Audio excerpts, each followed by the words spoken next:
Baal.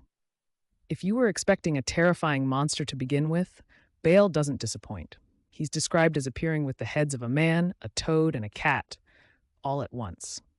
Imagine a surreal Picasso painting that somehow crawled out of the canvas. Baal's specialty is making people invisible. That's right. If you wanted to sneak into a fortress, or maybe just avoid an awkward conversation, Baal was your go-to spirit. Agares. Agares comes in the form of an old man riding a crocodile carrying a hawk. Already, that's a striking image. His powers? He teaches languages, but also causes earthquakes, which is quite the range. One moment you're conjugating Latin verbs, the next moment the ground is shaking beneath you. He can also make people run away, which sounds a bit like the magical equivalent of clearing a party when you've had enough guests. Visago.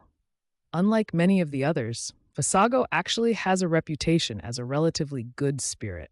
He's said to be honest and kind, revealing things that are hidden or lost. Think of him like a supernatural detective who can also predict the future. If you misplaced your keys, maybe don't bother him. But if you wanted insight into destiny, he was your guy. Samagina, also called Gamagin. This spirit takes the form of a small horse or a donkey, which might not sound especially frightening. But here's the catch. When commanded, he can also appear as a human with a hoarse, rough voice, like someone who's been screaming at a concert all night. His main power is teaching about the souls of the dead, where they are, what they're doing. Essentially, he's the grimoire's resident ghost correspondent. Marbus. Marbus is fascinating. He often shows up as a lion, though he can change into human form. His powers? He can cause or cure diseases, reveal secrets, and even transform people into different shapes.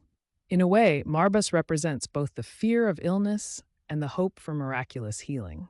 He's like a medieval personification of medicine, half terrifying, half helpful. Valifor. Valifor takes the shape of a lion with the head of a man, and sometimes he's described with donkey features too.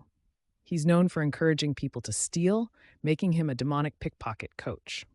The Ars Goetia even warns that those who deal with him are likely to end up betrayed. Basically, if you made Valifor your partner in crime, don't be surprised if he ran off with the loot. Amon. Amon appears as a wolf with a serpent's tail, but he can also take human form with sharp, canine teeth. His role is to stir up love and reconcile enemies, which is an odd combination. Imagine someone who could both start drama and then smooth it over again. It's like he's the supernatural equivalent of that friend who always adds fuel to gossip, then says, "Hey, let's all just get along." Barbatos. Barbatos appears as an archer accompanied by 4 noble kings and a retinue of spirits. He has a very specific ability. He can help you understand the voices of animals, birds, and even the wind. Picture being able to chat with your dog about how his day went, or ask a sparrow for directions. Barbatos makes the natural world feel less mysterious, as if every rustle of leaves might hold a message. Paimon. Now, Paimon might be the most famous name on this list, thanks to modern horror movies. He's depicted as a king riding a dromedary, or one-humped camel, surrounded by a noisy entourage of spirits with trumpets and cymbals. Paimon teaches all sciences, gives dignities, and answers hidden questions. He's basically the over-the-top showman of the Goetia, loud, regal, and full of knowledge. If the Ars Goetia had a rock star, it would be Paimon. Buer. Buer looks unusual. He's described as having the body of a lion's head with 5 goat legs radiating around it, so he can roll like a wheel in any direction. Try to imagine that, basically, a demonic fidget spinner. His powers are more practical. He teaches philosophy and logic, and he's also a healer, especially of human and animal ailments. Despite his strange form, Buer comes across as one of the more useful spirits. Guzian. Guzian appears as a baboon-like creature, or sometimes as a man. His specialty is answering questions about the past, present, and future with honesty. He also reconciles friendships. In other words, he's both a fortune teller and a peace broker, a kind of mystical counselor who can also give you life advice. Sitri. Sitri is described as having the face of a leopard and the wings of a griffin, though he can also appear as a handsome human.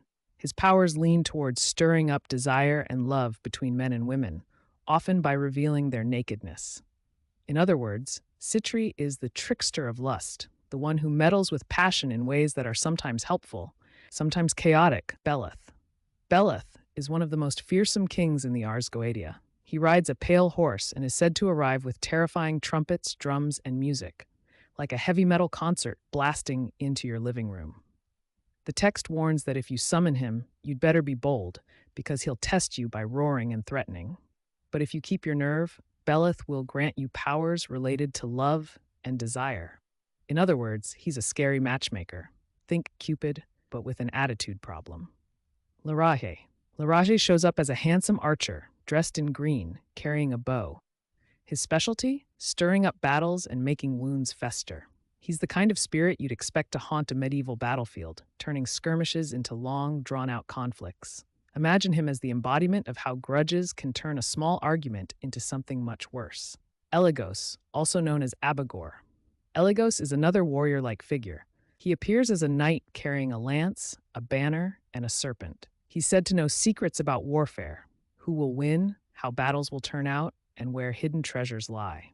If Laraje starts wars, Eligos is the strategist who tells you how they'll end. He's like the insider tipster of the supernatural. Zepar. Zepar is a duke who appears in red armor, like some kind of demonic knight. His power is to stir up love between men and women. But there's a twist. The relationships he creates are often doomed, leading to barrenness. Zepar is the perfect example of how desire can be both intoxicating and destructive. He gives you what you think you want, but at a heavy cost. Bodis. Bodis starts out appearing as an ugly viper, but when commanded, he can transform into a human with sharp teeth and 2 horns.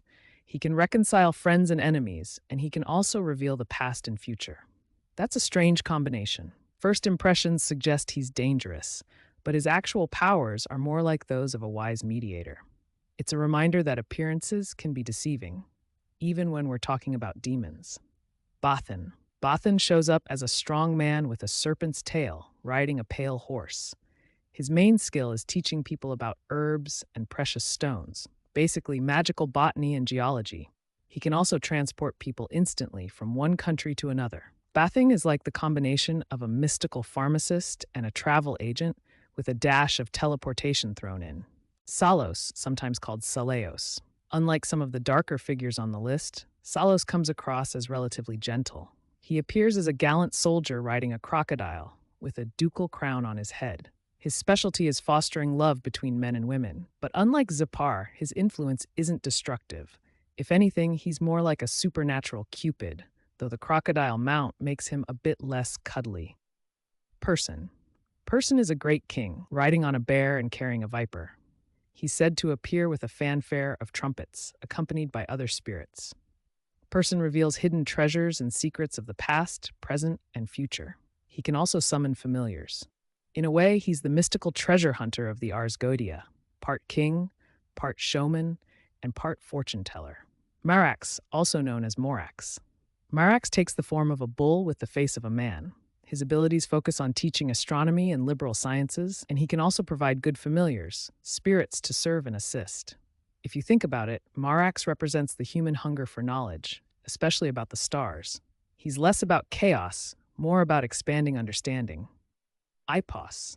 Ipos is depicted with the body of an angel, but the head of a lion, a goose's feet, and a hare's tail. Quite the mashup. His talents are in revealing hidden thoughts and making people witty and bold. In a way, he's like a supernatural coach, helping you speak with confidence, or maybe spill secrets you'd rather keep hidden. Aim, sometimes spelled aim or haborim. Aim appears with 3 heads, one of a snake, one of a man, and one of a cat. He rides a viper and carries a flaming torch, which he uses to set cities on fire. He also gives people sharp wit, so he's equal parts arsonist and comedian, which is a dangerous combination. Imagine someone who can roast you with a joke and then literally roast your house. Nibarius. Nibarius takes the form of a black crane or crow, with a raspy voice. He's known for making people skilled in rhetoric and restoring lost dignities and honors.